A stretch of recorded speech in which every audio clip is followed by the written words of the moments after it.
aí galera, beleza? Como é que vocês estão? Meus amigos, é óbvio que nós vamos falar sobre o julgamento de ontem. Vamos falar do Moro, do Fachin, do Fux, do Gilmar. Gente, tem muita coisa pra gente falar sobre isso. O próprio desenrolar dos fatos, sabe? Os acontecimentos, como eles ocorreram, a ordem já é uma coisa pra ser analisada. O voto de Gilmar Mendes, meu Deus, quanta coisa. Sobrou até pro Grupo Globo. Também vamos falar do pessoal como reagiu, né? O Ciro se posicionando ontem, o Kataguiri até falou umas coisas interessantes. Matérias novas que falam sobre Bolsonaro até voltar para o PSL.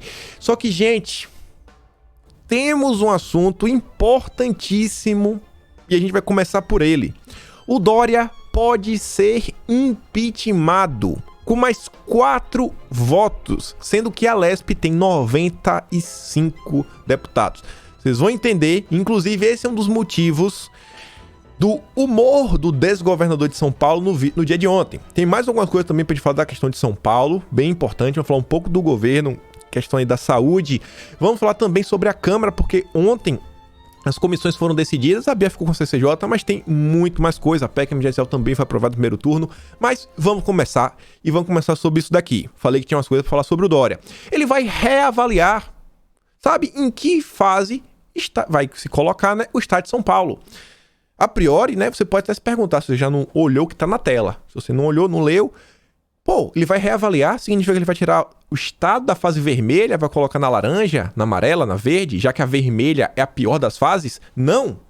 O Dória, no dia de hoje, ele pode anunciar que São Paulo entrará na fase roxa.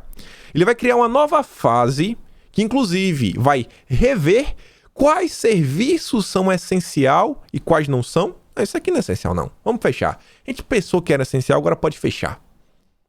E os serviços essenciais que ainda ficarem, como, por exemplo, supermercados, panificadoras, ainda serão reanalisados o horário de funcionamento, a forma como andam funcionando, porque talvez, né, possam também sofrer modificações. O Dória, ele está tentando realmente destruir por completo o estado de São Paulo. Por completo. É inacreditável o que o desgovernador vem fazendo. Sabe? É inacreditável. Inclusive, semana passada, final de semana, quando eu comentei sobre o estado do Rio Grande do Sul e falei, pessoal, tá acontecendo absurdos em vários locais do país. Mas o Rio Grande do Sul tinha uma coisa que valia muito a pena comentar, que foi o que estava acontecendo nos supermercados. Tipo assim, a partir do momento que o leite fala assim, não, esse produto pode comprar, esse produto não pode, ele já tá pegando assim o absurdo e está instaurando o absurdo. Se o absurdo começa a ficar, e o tempo vai passando, o absurdo começa a ser normalizado. É normal, né? Normal. E agora o Dória vem com essa. Eles estão normalizando. Gente, a gente já viveu o absurdo. Eles estão agora piorando. O que está acontecendo agora é pior do que aconteceu no ano passado. As coisas estão ficando piores. Vocês estão entendendo isso? Então, cara, algo tem que ser feito para parar o João Dória e algo pode ser feito. O Dória agora realmente pode ser impeachmentado. Pode ser impeachmentado mesmo. Vocês vão entender, não é brincadeira, não é clickbait. E olha só, o Dória estava muito satisfeito ontem, muito satisfeito.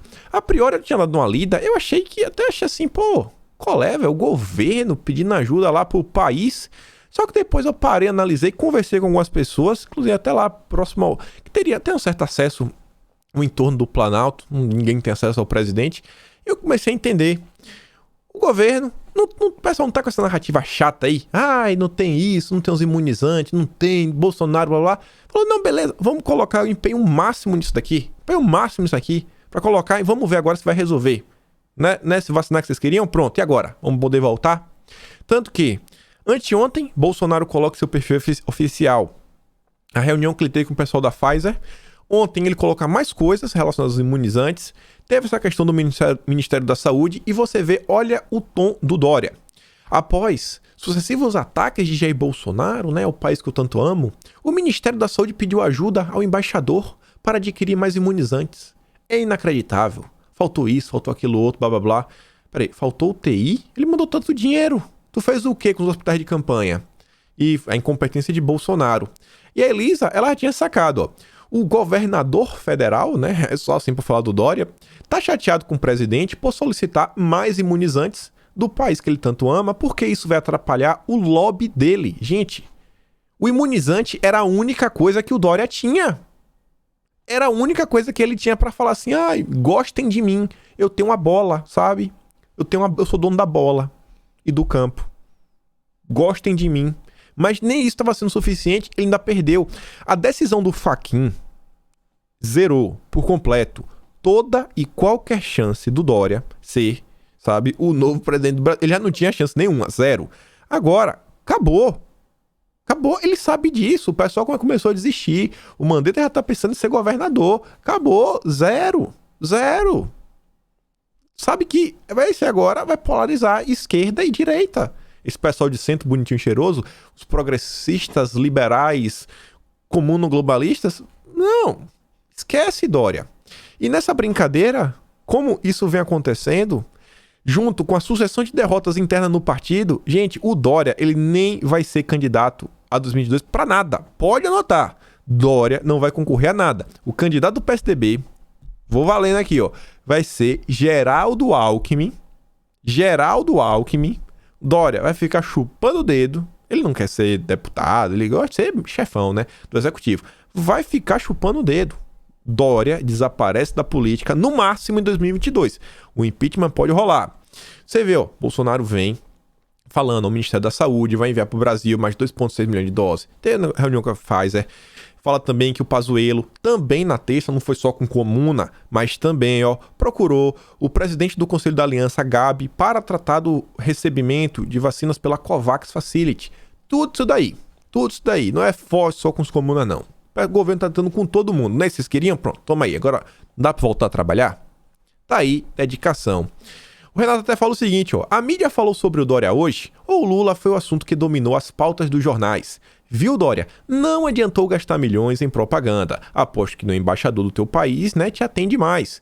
Valeu? Traiu o Bolsonaro? Se deu mal agora.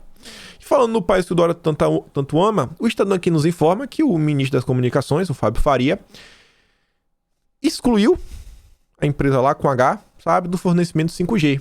Por questões, inclusive, de segurança, né? Como ela tá ligada a um país, né? É meio que uma empresa estatal, não tem lá os mínimos requisitos para fazer parte da rede privada do governo. Porque, né? Pô, tem conflito de interesse. Um país pode espionar o outro, então é meio complicado.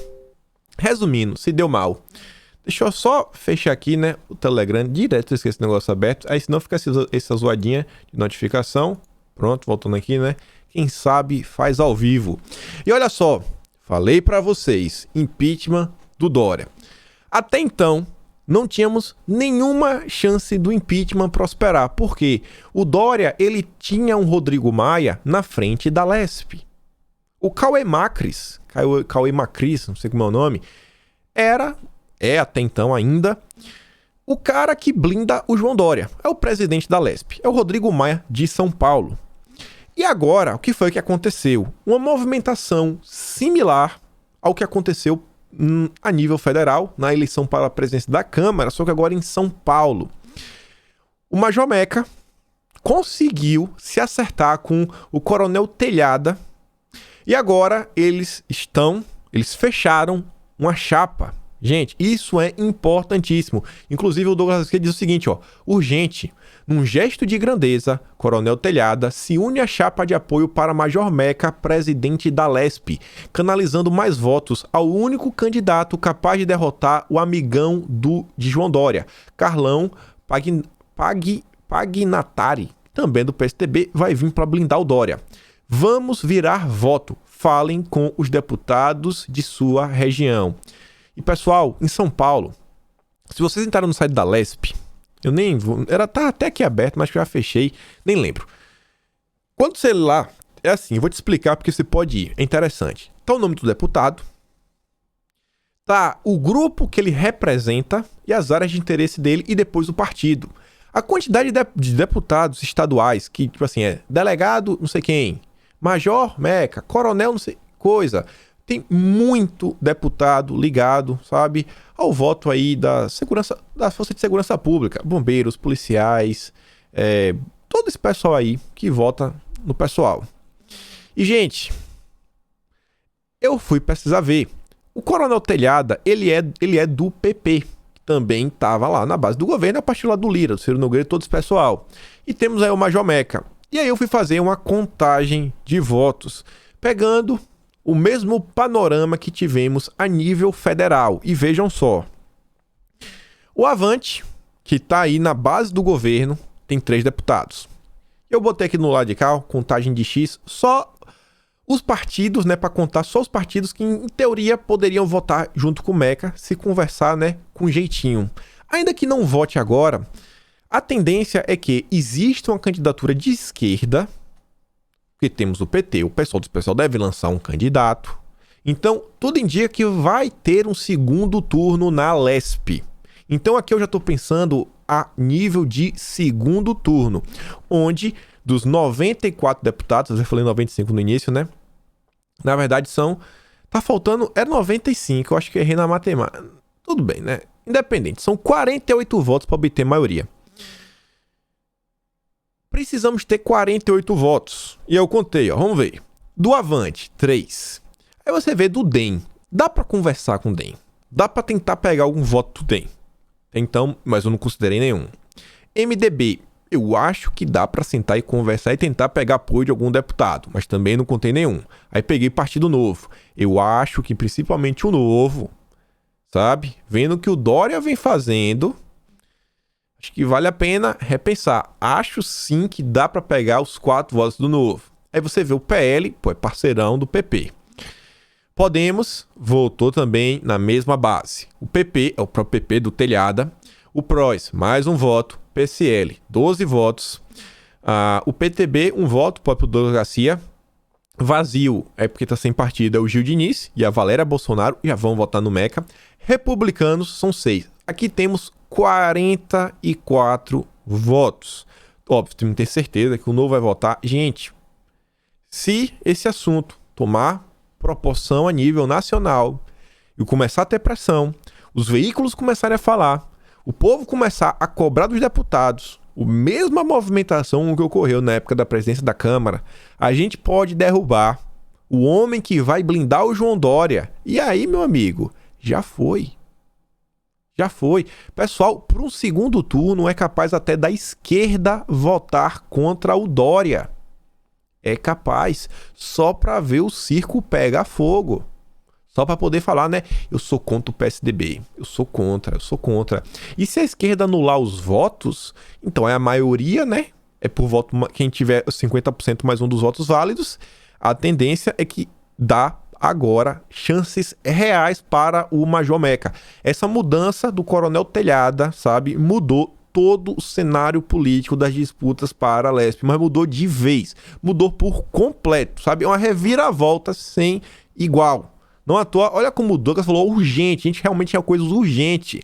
Isso aqui precisa tomar notoriedade, gente. O Dória realmente pode cair. Motivos tiveram. Foi o Cauê Max, ele barrou, ele nem abriu, sabe, votação para saber se impeachment prosseguia ou não. Ele vem barrando tudo. Ele é um dos responsáveis por São Paulo estar fechada. Peço ajuda de vocês. Pelo menos cobre o seu próprio deputado de São Paulo, ou os deputados da base. Mais e mais, só para eles ficarem, nem que seja falando nas redes, a gente tem que dar visibilidade para isso daqui. Cara, tem chances reais da gente conseguir emplacar o próximo presidente da Lespe e agora o impeachment contra o Dória vai avançar. Inclusive, o Major Meca é uma das pessoas que já entrou com mais de um pedido de impeachment contra o João Dória. É sério, não é o Major Meca já entrou com pedidos de impeachment contra o João Dória. Ele vai ser o presidente. Ele que diz que vai pra frente ou não vai. Está nas mãos, sabe? A gente pode colocar pressão. É uma chance. Via internet. E aí, adiantando, pra gente adiantar, até pra falar do julgamento, ainda tá um pouquinho longe, vejam só. Isso aqui meio que aleatório, mas quero comentar um pouco da cultura, porque eu fiz um comentário ontem no Twitter que tinha a ver negócio de comissões, e a gente já vai daqui nas comissões. A OAB, assinei mais um grupo que tá colocando pressão contra a cultura. Você vê, ó. OAB, nota em defesa da produção cultural nacional. Aí o Mário Ferreira fala o seguinte, ó, dúvida. A OAB está defendendo a cultura nacional ou está defendendo o repasse obrigatório de dinheiro para os escritórios de advocacia. Quando a Rouanet, né, ele mesmo diz, ó, cada projeto da Rouanet está previsto um repasse obrigatório para escritórios de advocacia. Sabe quanto é isso? Já no valor final, 300 milhões. Porque anualmente ele tem 2 bilhões para serem gastos com Rouanet. É 15%. 300 milhões. Dá para vocês? 300 milhões.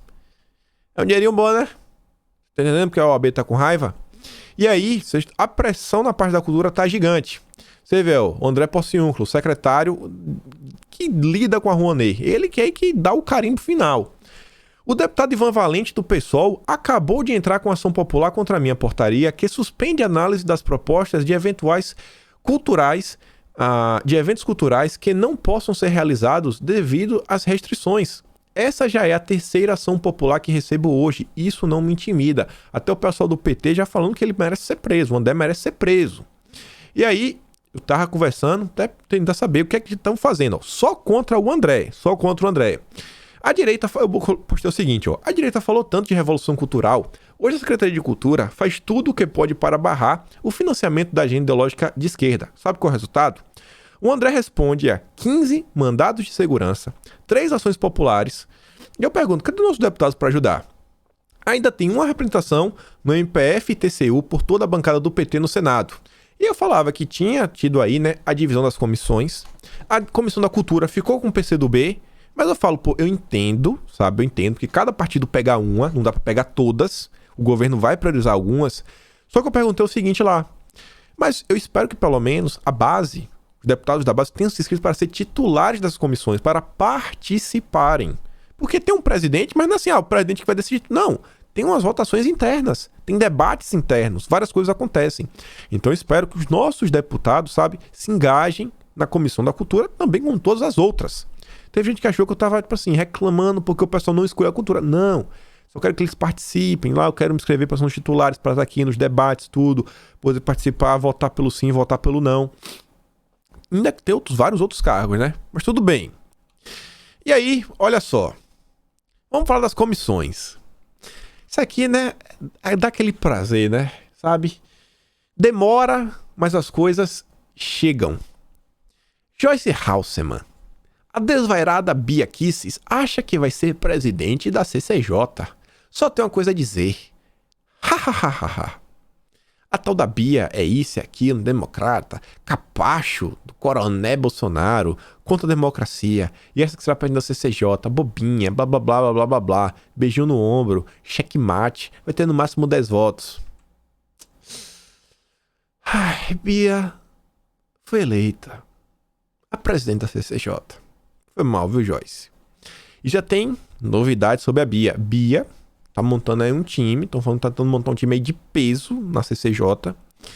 E ela quer o secretário-geral de Cunha para assessorá-la na CCJ. Quem conhece os trâmites da polícia falou que esse cara é desembolado. Pensa num cara assim desenrolado. Conhece todos os buracos da Câmara, como tudo funciona. Espero que a Bia realmente leve nossas pautas à frente. Você vê, ó. A joia da coroa é Silvio Avelino, funcionário da casa, alçado à Secretaria-Geral da Mesa pelo Cunha em 2015. Avelino também foi chefe do Departamento de Comissões da Câmara. Hoje aposentado, ele já foi convidado pela deputada para assumir o comando da Secretaria da Comissão, caso ela seja eleita para presidir o colegiado. E ela foi. Uma nomeação dessa natureza não é usual e já chama a atenção do corpo técnico da casa. Em geral, os cargos de secretário colegiados são ocupados por servidores da ativa, que já integram o corpo legislativo das comissões. Secretários de comissões são responsáveis por gerir o processo legislativo. Oferecem, por exemplo, respostas a questões de ordem determinantes na condução dos trabalhos. A larga experiência de Avelino poderá ajudar a Bia Kicis a dar roupagem mais robusta à defesa de suas decisões à frente do colegiado. Bia tá aí, né? Vamos aqui, como é que resolve? O que é que eu tenho que fazer para nossas pautas avançarem? Tô gostando de ver a Bia. Tô gostando de ver. E aí, só um panorama final. Quem ficou com o quê? O PP Tinha ficado com a Comissão de Agricultura, mas é através de acordo. Quem ficou, no final das contas, foi o PSL, a Aline Sleutz. Não sei nem como é. Até hoje não aprendi a falar sobre o sobrenome dela. Difícil. Ficou com ela, é bolsonarista. Uma comissão que é importante, que vai dar trabalho, mas não dá para ficar com todas. O pessoal da esquerda não é besta. A comissão, né, de Ciência e Tecnologia, Comunicação e Informática, que inclusive vai lidar com a internet 5G, tá com PSB. A CCJ, foi com a Bia, nem grifei. A Cultura tá com PCdoB. A esquerda não é besta, né? O PSL também pegou direitos da mulher. Agora, a importante mesmo, que é Direitos Humanos e Minorias, tá com PT. Uma comissão que tem que ficar sempre de olho, Educação tá com DEM. E eu espero que o DEM preste atenção e veja, né, que tem... Quantos ministros do DEM não temos agora? Tereza, Onyx, o Roma até. Tem muita gente, né? Muita gente. Aí você tem aqui o meio ambiente, também foi com o PSL, importantíssima. Pra, pelo menos tentar balancear aí, né? Porque o Senado tá com o PT. Eles vão fazer de tudo para atrapalhar a vida do Ricardo Salles.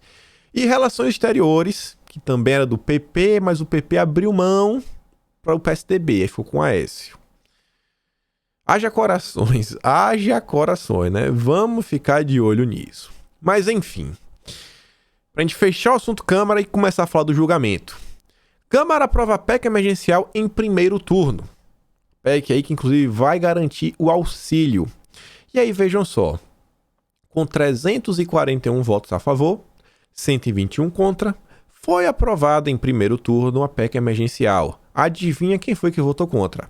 PT, PDT, PSOL, PCdoB, PSB e Rede. A esquerda fala que, sabe, que eles lutam pelos pobres, pelos mais pobres. A esquerda fala que o governo não faz mais nada pelos mais pobres.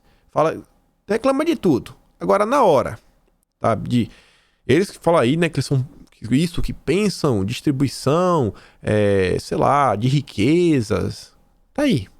A PEC que vai liberar o auxílio emergencial, que vai ajudar os mais pobres, eles votam contra. Essa é a hipocrisia da esquerda brasileira. A hipocrisia da esquerda brasileira. Mas tudo bem, né? Que agora vamos falar do grande hipócrita. O assunto do dia de ontem.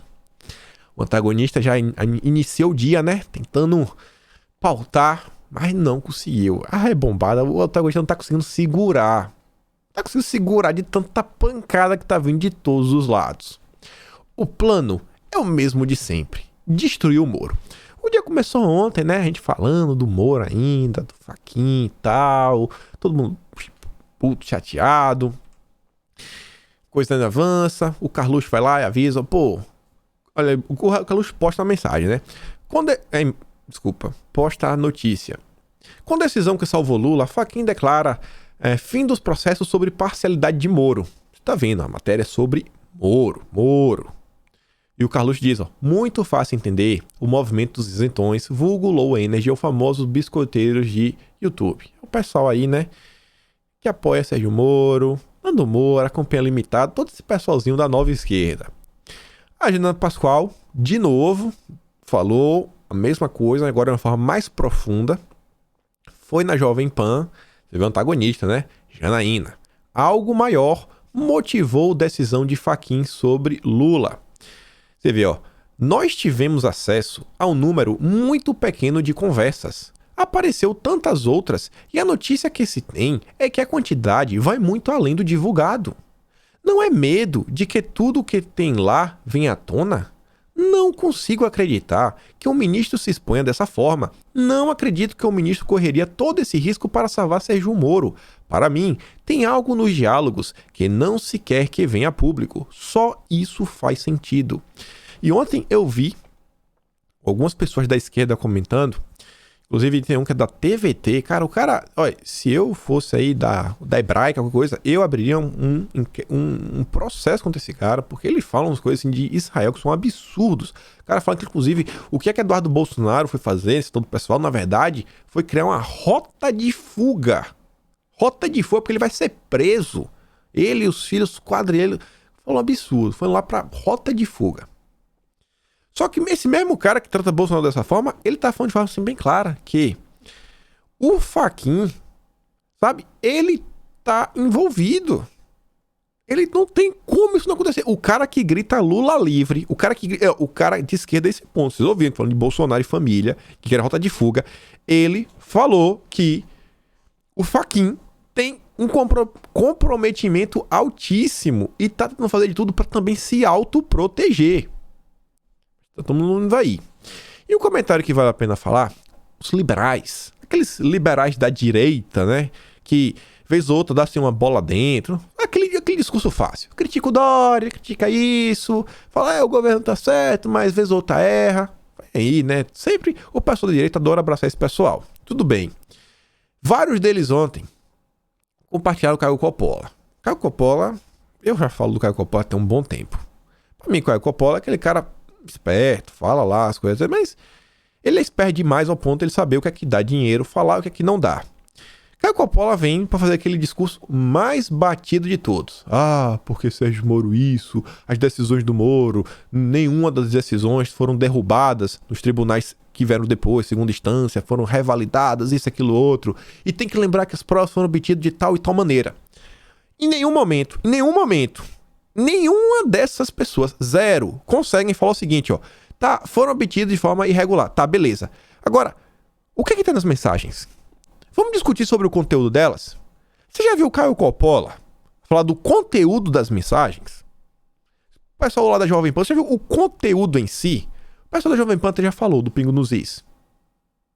É daquele jeito. O pessoal do Pingo nos Is manda muito bem na maior parte do tempo. Vem mandando muito bem. Mas diga esse pessoal, os influenciadores, assim, o pessoal mais...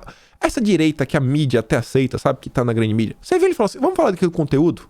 Você já viu o Caio Coppola falar, tipo assim... O cara forjou um depoimento.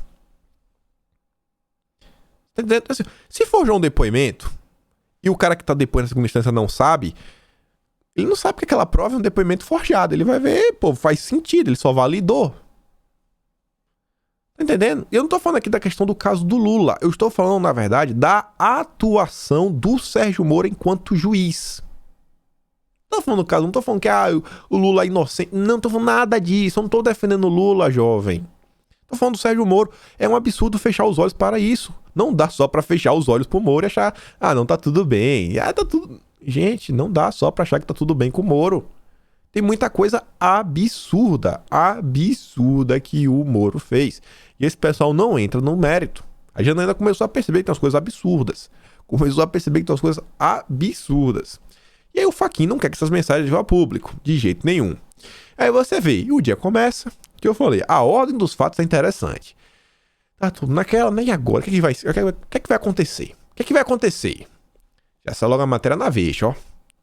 Chegando na metade do dia. Gilmar Mendes não deve aceitar calado decisão de Fachin. Tá por vir já um problema, né? Pô, o Fachin tentou a todo custo proteger os seus amigos.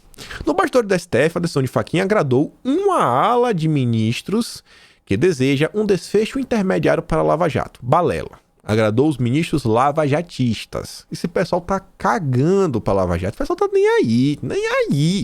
Esse pessoal só quer se autopreservar.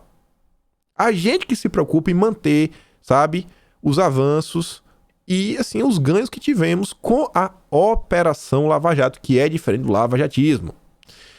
E aí depois você vê, ó, olha que parágrafo interessante. Fachin, segundo os ministros ouvidos pelo radar, teria percebido algum movimento de Mendes no sentido de pautar a suspeição de Moro. A partir daí, socado da gaveta a velha discussão sobre jurisdição das investigações para barrar o movimento de Mendes que poderia enterrar todas as investigações conduzidas por Moro. Blá, blá, blá. Ele viu que o Gilmar Mendes aí ia se movimentar. E o Gilmar Mendes, óbvio, já tava com o voto pronto, né? O voto daquele tamanho. Aí você vê, ó. Como deve ser a terça-feira no STF? O UFC à vista, diz ministro. Diz ministro, não é ministra, né? Nas palavras de um colega da dupla, que pende para o lado de Fachin, acho que deve ser o Barroso, né? O ato do relator da Lava Jato tirou o tapete de Mendes. Putz, eu nem coloquei aqui essa matéria da Veja, esqueci de colocar o embleminha e nem botei aqui no enquadro. Barroso, né? Tirou o tapete do Mendes. Tá aí, né? E, cara, aí vai ser pancada pra tudo que é lado. Se prepara. Aí a Veja solta a matéria, a Veja cobriu bem a ordem dos fatos. Tava aí, né? Até agora a gente não sabia se ia ter julgamento, não sabia. Meio do dia ainda, tava todo mundo digerindo no dia anterior. O STJ já mandou avisar: ô Fachin, amigão, o que tu fez aí pra salvar o Moro? Não dá risada, não. Porque a gente, sabe, a gente vai continuar investigando esses caras. STJ avisa que a decisão de Fachin não tira procuradores da mesa do tribunal. A gente não vai parar. Você não vai conseguir blindar o Moro dos absurdos que ele fez. Vai ver, ó. É o que diz a corte em nota oficial divulgada nesta terça-feira. A investigação contra supostos atos ilícitos de procurador do MPF contra ministro do STJ corre normalmente sob a relatoria do ministro Humberto Martins, presidente do tribunal. Rosa Weber negou o pedido para suspender a investigação aberta pelo presidente do STJ, Humberto Martins, sobre os procuradores da Lava Jato. Aí, mantém. Vamos manter. A gente vai manter, Moro. Você vê, ó, Rosa Weber, bom, também contra o Moro, né? Gilmar, Lewandowski, Carmen Lúcia parece também que está contra o Moro. O movimento do STF tá ficando complicadíssimo pro Fachin. Fachin. Olha só. E aí, eita, apertei voltar. Tivemos a Breaking News. Gilmar Mendes pauta hoje a suspensão do Moro. Não adiantou, Fachin, não adiantou. Eu vou pautar. Gilmar Mendes. E aí, vai pautar o Gilmar Mendes?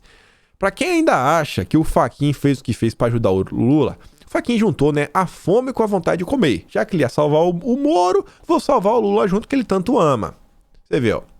Fachin pede para adiar julgamento sobre Moro e que plenário do STF decida o futuro do processo. Pediu arrego pro Fux. Salva o Moro, Fux. Salva o Moro. E nota diz, ó, o Fachin, o amigão da Orquem, tá com medo do quê? Primeiro faz essa manobra, ensaiada desde o início para salvar Moro, seu aliado. E agora pede abertamente que o julgamento da suspensão seja adiado. Decisão monocrática para Lula, plenário do STF para o Moro. 2 pesos, 2 medidas. Peraí. O Lula, ele faz na monocrática, mas pro Moro é no plenário. Ah, Fachin. Não, né, amigo? Não vai. E você vê, ó, Fachin defende adiar julgamento. Fux deve decidir. Objetivo, né, que o plenário, blá blá blá, fala tudo mais. E o seguinte, ó, no despacho, Fachin determinou que o presidente do STF, o Fux, decida sobre a questão de ordem. E aí, Fux, o que o Fux fez, meu amigo? Igual Pilatos. Vocês não quiseram liberar o Barrabás? Eu tô lavando as mãos. Fachin, vai que o filho é teu. O próprio antagonista, né, já batendo no Fux. Em Fux, we don't trust. No Fux, nós não confiamos, né? Fazendo uma piada. Porque, na verdade, é em Fux, we trust. Em Fux, nós acreditamos. Eu vou colocar o Don't falando que não. Mudou, né? Mudou. Fux lavou as mãos. Você vê, ó. Luiz Fux se absteve de decidir sobre o pedido de Fachin de adiar a análise da suspensão de Moro na segunda turma. Aí vem, ó. Fux escolhe deixar que Fachin e Mendes se resolvam. Se resolve aí, amigo. A sessão já começou. Fux decidiu há pouco nada decidir. Vai deixar a sessão da segunda turma rolar e depois ele vai decidir, a partir de conversas que está tendo com colegas da corte, o que fazer na quarta. Fala, meu amigo, Fachin, tu criou o problema, agora te vira. Eu não vou resolver o teu problema, te vira aí, amigão. Então ficou assim. Gilmar Mendes tentará votar sobre suspeição de Sérgio Moro. Fachin dirá que Mendes não pode, porque o HC já foi considerado prejudicado. Depois de todo o entrevero desenrolar, a corte decidirá amanhã o que fazer com esse duelo. Hoje, no caso. A sessão já está no início. Gilmar começou a votar. A gente vai falar um pouco do voto do Gilmar. E aí, né, Fachin diz que Mendes não pode julgar HC de Lula contra Moro. Não pode, ó. Entendo que a atribuição privativa do relator reger e dirigir o processo, julgar prejudicado feito no HC, pedir dia do julgamento nos feitos e apresentar emenda os feitos que independem de pauta. A sessão de julgamentos continua e Gilmar irá colocar o impasse em votação. 5 ministros vão decidir se julgam ou não. E aí? A tendência era um 3-2, né? Gilmar, Lewandowski e Cássio ia votar junto, com certeza. E aí a Carmen Lúcia com o Fachin, porque o julgamento até então tava 2-0 a favor do Moro, a Carmen Lúcia e o Fachin. Só que tava sem votar o Gilmar Mendes, o Lewandowski e o Celso de Mello, que se aposentou e o Cássio assumiu. Só que, meu amigo, não foi 3-2. E isso diz muito, diz muito. STF dá continuidade ao julgamento sobre a suspeição. Você vê, ó. Os ministros decidiram pela continuidade, sabe? Só que decidiram em maioria. Eles isolaram o Fachin. Foi 4-1. A Carmen Lúcia falou, meu amigo, vai continuar. E isso diz muito, porque ela pode rever o voto dela. Olha só. Fechado em copas, Moro não mostra otimismo com julgamento de suspeição no STF. Fala tudo, né? O reservado, Moro, anda mais fechado do que nunca. Segundo pessoas próximas ao ex-juiz, ele não tem mostrado otimismo sobre o julgamento de sua suspeição. O placar do STF tem 2 votos contra e 2 a favor da suspeição até o momento. O Cássio, indicado por Bolsonaro, pediu vista para preferir os votos, né? Ele, porém, pode não ser o fiel da balança. Olha só, o Cássio ele não pode ser o fiel, porque ele estava 2-0, depois com o Fachin Lewandowski 2-2 e o Cássio decidir. Mas talvez o Cássio não decida. Como assim o Cássio não decide? Quem que vai decidir? É o Fux? Não. Carmen Lúcia, que já tinha votado contra a suspeição de Moro, deu sinais na terça que pode voltar atrás e rever sua posição. E que sinais são esses? Você vai ver que sinais são. Áudios vazados. Pedido de vista do Cássio surpreendeu o ministro do Supremo. Por trás do pedido de vistas, há 2 aspectos importantes. O Nunes, o Cássio, tinha a intenção de ouvir outros ministros antes de proferir o voto. Tanto que, ao interromper o julgamento, ele afirmou que, se alguém mais quisesse votar, isso não causaria constrangimento. Ao contrário. Lewandowski já aproveitou e pancada. Pancada no Moro. Agora a pancada do Lewandowski foi puxando o saco do Lula. Aí você vê, ó. Outro aspecto do pedido de vista é aguardar que Fux leve a plenário decisão tomada por Fachin, na segunda-feira, de anular condenações de Lula, não com base na parcialidade de Moro, mas com o argumento de que a 13ª vara, antes comandada pelo ex-juiz, não era o foro para conduzir os processos do ex-presidente. Ao transferir o foco das atenções para o plenário, a responsabilidade de Nunes para a tomada da decisão da turma fica diluída. Cássio fugiu pela tangente. Jogador. Pro lado dele jogou muito bem. Fugiu pela tangente. E tem umas coisas interessantes. O pedido de vista do Cássio foi interessante. Eu acho que eu coloquei uma coisa aqui logo depois. Deixa eu até ver aqui, ó. Deixa eu ver. Peraí. Não coloquei não. Não coloquei não, mas eu vou comentar. Era por ter colocado. Entretanto, na sessão dessa terça, Carmen Lúcia deu início de que poderia mudar de opinião. Em um trecho do voto, Mendes afirmou que a interceptação telefônica do escritório de advocacia era típica de regime autoritário. Carmen Lúcia falou, né? Quer dizer, não Gilmar. Gilmar falou, e aí, quando Gilmar falou isso, conseguiu-se ouvir ao fundo, um áudiozinho assim vazado, a voz da ministra concordando, falou o seguinte: gravíssimo, isso é gravíssimo. Depois que Nunes pediu vista, a Carmen Lúcia disse que tinha um voto escrito, ponto para ser proferido. Peraí, ela já tinha votado? E ela agora tem um voto? Ela já tinha votado, mas agora tem um voto? Peraí, que história é essa? Mas ela aguardaria o colega devolver o caso ao plenário da turma. A Carmen Lúcia ela não quer desempatar se não precisar, né? Deixa o Cássio votar. Deixa o Cássio resolver, né? Eu já tô aqui de boa. Mas se o Cássio votar pelo não, então eu vou ter que falar que o Moro foi suspeito. Então você vê, ó, em tese, ela pode apenas repetir o que disse em 2018, mas também tem o direito de mudar de voto, o voto enquanto o julgamento está em curso. Nos bastidores, integrantes da turma apostam na segunda alternativa, que ela vai mudar o voto. Ou vai ser um 4-1, ou o Cássio J tá junto com o Fachin. Tá complicado pro Moro. E é que eu falei que tinha uma coisa pra falar. Gente, é porque eu tinha colocado aqui, quem fez o melhor resumo foi o Renato, ele fez lá no Twitter. Olha só, não é xadrez com a nem nada. O Cássio pediu vistas.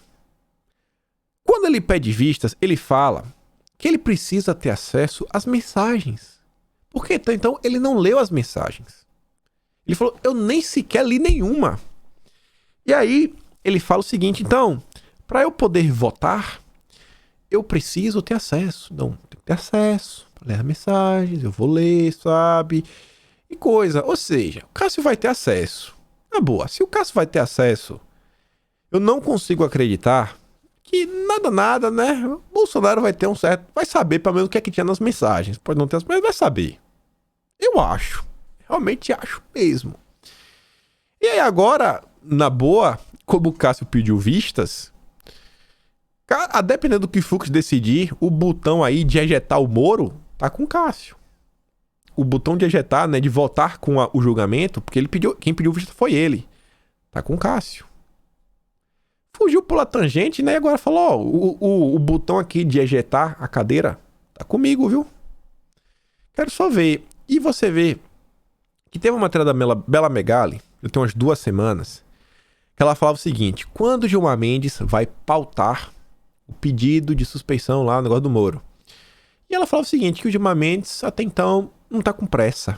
Porque quanto mais o tempo tá passando, mais o Moro tá apanhando. Vocês percebem que o Moro vem apanhando? Vem apanhando, vem apanhando.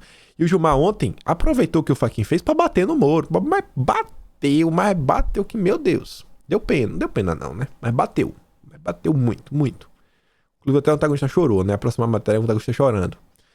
Então vamos ver, né? Pro Moro, a situação realmente tá muito complicada. Tá muito complicada, né?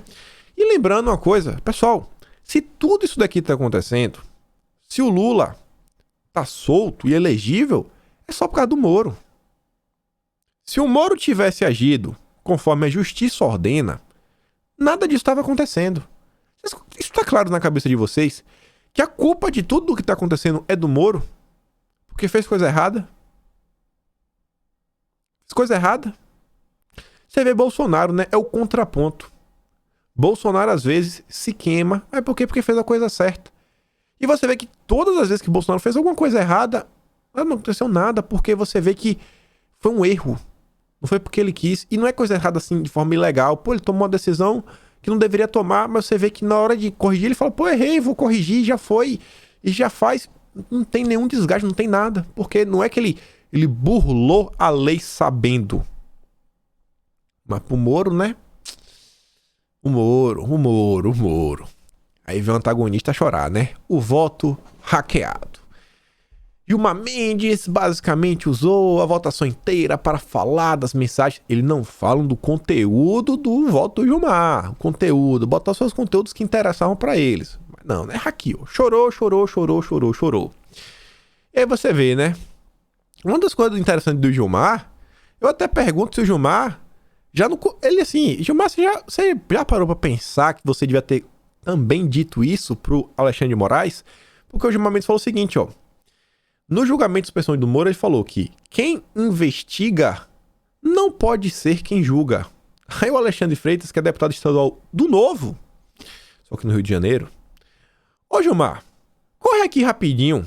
Tem esse inquérito aqui, é o 4781, pra você dar uma olhada. Que é um dos inquéritos do fim do mundo, né? Do Alexandre de Moraes. Vale a pena, né? A nossa base usarem a fala do Gilmar, né? Pra contestar como as coisas vêm acontecendo. O Gilmar Mendes também fez uma coisa, falou uma coisa, que o cara me marcou. Esse aqui eu quero mostrar o áudio pra vocês. Esse aqui eu tenho que mostrar o áudio. Olha só, o que o Gilmar falou. Não é à toa, digo eu, que organismos e tribunais internacionais vêm nos últimos anos questionando a parcialidade do ex-magistrado na condução dos processos da Operação Lava Jato diante dos mecanismos heterodoxos utilizados pelo juiz. Nesse sentido, vale citar a decisão do Comitê de Controle de Arquivos da Interpol de 6 de agosto de 2018, que analisou demanda apresentada por Rodrigo Tacla Duran, afirmando que seu eventual julgamento no Brasil, que seria realizado pelo ex-juiz Sérgio Moro, não respeitaria as regras do devido processo legal. É o Comitê de Controle de Arquivos da Interpol que está dizendo isso. Em 2018. A partir dos fatos descritos, a comissão assentou que, em razão da conduta do juiz responsável pelo caso no Brasil, dúvida suficiente se estabeleceu sobre a eventual violação do artigo 2º da Constituição da Interpol. De modo que... E tá bom. A própria Interpol reconheceu que Moro tem um método assim, sabe? Muito estranho de agir. Muito estranho. Interpol, gente. Interpol que falou isso daí. E porque eu achei interessante, o cara me marcou. Porque ano passado, o pessoal acha assim...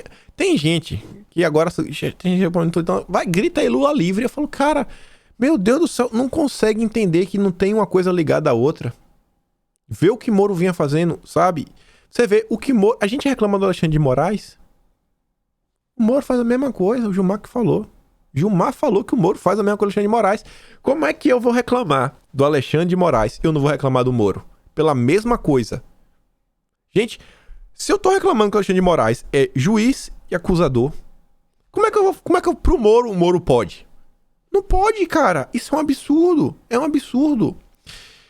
E essa situação que ele tá falando do Rodrigo Tacla Duran, ano passado, em junho, nós já estávamos falando sobre isso. Ano passado, nós já estávamos falando sobre isso. Tá aqui, ó. Trouxe essa matéria na época. Procurador elogia Aras por reexaminar acordo com Tacla Duran. O procurador Celso III, que é o pai do Banestado, foi ele que achou lá as movimentações estranhas na conta CC5. Só que Moro assumiu o caso e Moro transformou em pizza.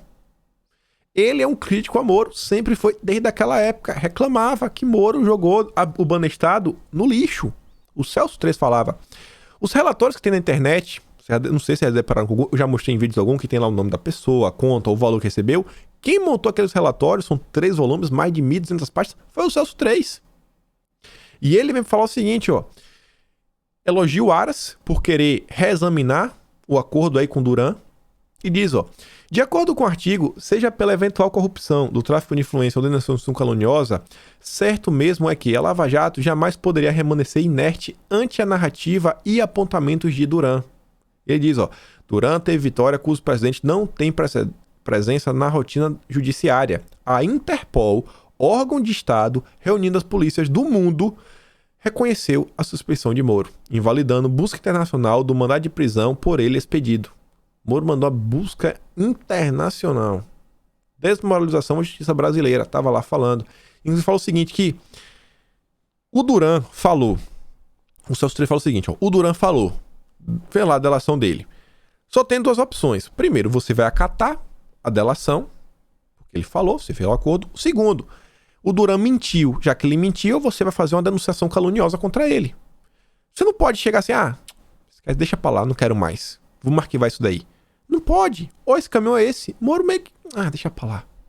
E aí, assim que o Aras quer rever a delação do Duran, que inclusive é o homem que pode chegar no Moro, que ele diz aí que meio que recebeu uma proposta de pagar um dinheirinho pra aliviarem pro lado dele na Operação Lava Jato.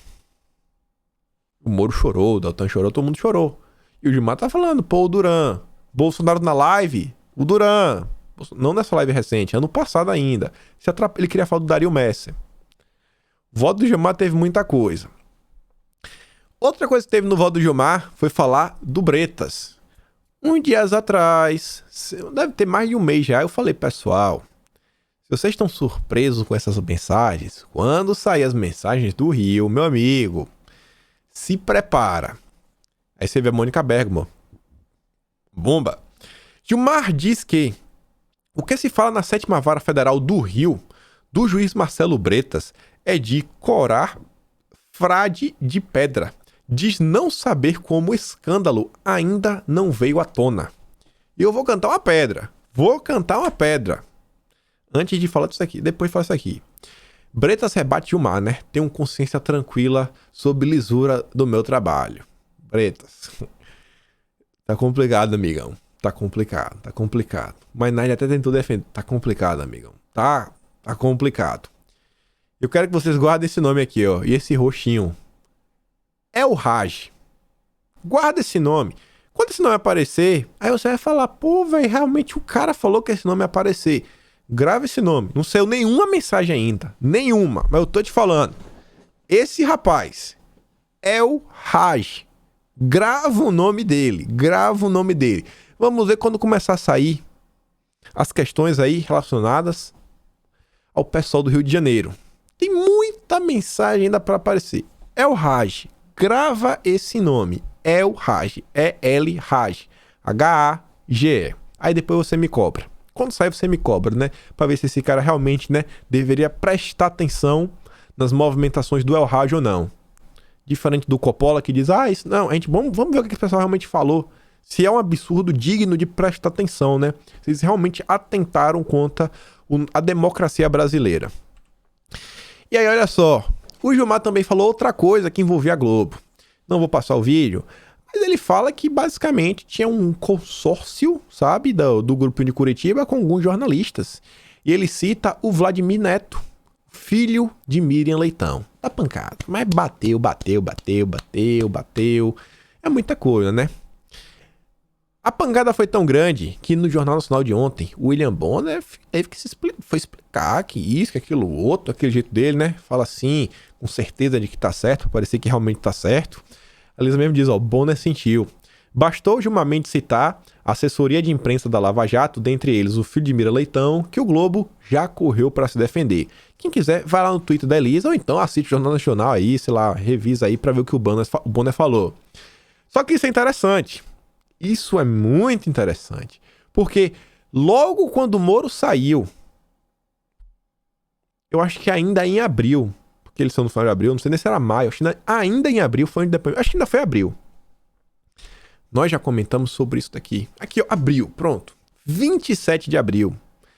O Felipe Rizabo, ele tinha feito uma thread, na época, pra falar, na verdade, do Álvaro Dias, como ele era amigo e tava aí, né, mancomunado com o Moro. E entre a thread dele, ele falava de uma coisa interessante, olha só. Moro contratou a nora de Miriam Leitão, a Gisele Siqueira, para ser sua assessora. Marido de Miriam Leitão, Sérgio Abranches, é o principal sociólogo do PSDB. O filho da Miriam, Vladimir Neto, também escreveu biografia de Moro, assim como Joyce. Olha que bacana. Olha que bonito. E, pessoal, ainda falei sobre isso na época, nem coloquei a data dessa matéria. Assessor especial de Moro pede demissão.